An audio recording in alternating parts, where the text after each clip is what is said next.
ဟောဒီအတီးကို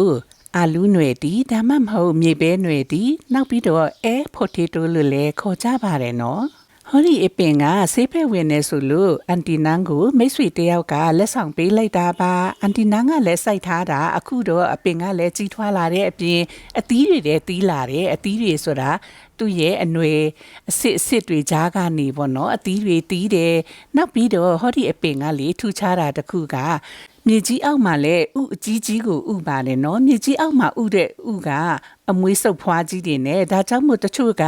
မြောက်ခေါင်းတီးလို့လည်းခေါ်ကြတယ်ပေါ့နော်သူရဲ့အရွက်ကိုလည်းကြည့်လိုက်ပါဦးကွမ်းရွက်လေးတွေနဲ့လည်းတူရဲ့နော်စိတ်ပြိုးရတာလည်းအယမ်းကိုလွယ်ကူပါတယ်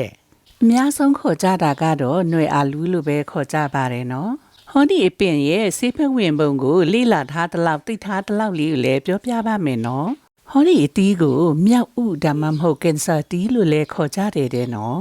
အသုံးပြုပုံတွေကတော့အတီးကိုအဖုရှိတဲ့နေရာမှာတွေးပြီးတော့လိမ့်မယ်ဆိုရင်လည်းတက်တာစေတယ်ပြီးတော့ပြုတ်စားတုတ်စားလို့လည်းရတယ်သူရဲ့အရွက်ကိုလည်းတုတ်စားလို့ရတယ်တဲ့နော်ဒါပေမဲ့ဟောဒီအတီးကနှမျိုးနှစားရှိတယ်နော်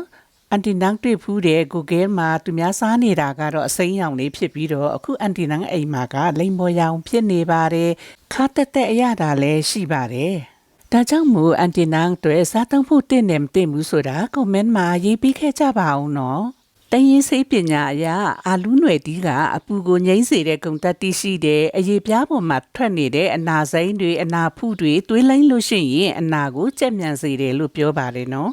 လေပင်ကြီးယောဂအတွက်လည်းအသုံးပြုတယ်လို့သိရပါတယ်။နောက်ပြီးတော့အစာအိမ်နဲ့ဥလန်းချောင်းမှာဖြစ်တတ်တဲ့အစာအိမ်နာတာဗိုက်အောင်တာတွေအတွက်လည်းအသုံးပြုတယ်လို့သိရပါတယ်နော်။တွေးမှရှိတဲ့တကြားတက်ကိုထိန်းညှိပေးနိုင်ပြီးတော့တွေးတူးလည်းကျစေနိုင်တယ်လို့ယဉ်ညွှန်းထားပါတယ်။အိုးဒါပေမဲ့အထူးသတိထားမယ့်အချက်ကရှိသေးတယ်ဒီအာလူးຫນွေတီးကဆေးဖက်ဝင်တယ်လို့အစိတ်တောက်လည်းအနှဲငယ်ရှိတယ်လို့ပြောပါတယ်နော်။ဒီအသီးကိုအစိမ်းမစားရဘူးတဲ့နော်ပြုတ်ပြီးမှဒါမှမဟုတ်ဖုတ်ပြီးမှပဲစားသုံးရမယ်လို့ပြောထားပါတယ်နော်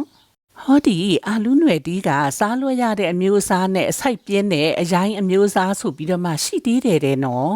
ပြီးတော့သူ့ရဲ့အရသာကအရန်ကိုခါနေမယ်ပြီးတော့ဖုအထစ်တွေအများကြီးများနေမယ်ဆိုလို့ရှိရင်ဒါကိုလုံးဝမစားသင့်ပါဘူးလို့ပြောထားပါတယ်နော်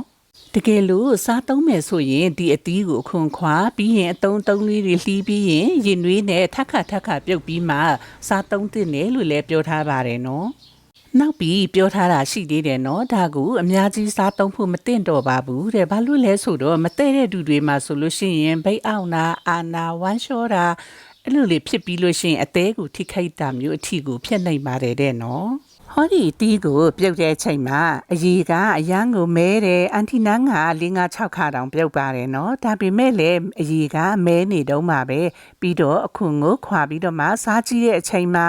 ခါတက်လေးဖြစ်နေတယ်အန်တီနန်းက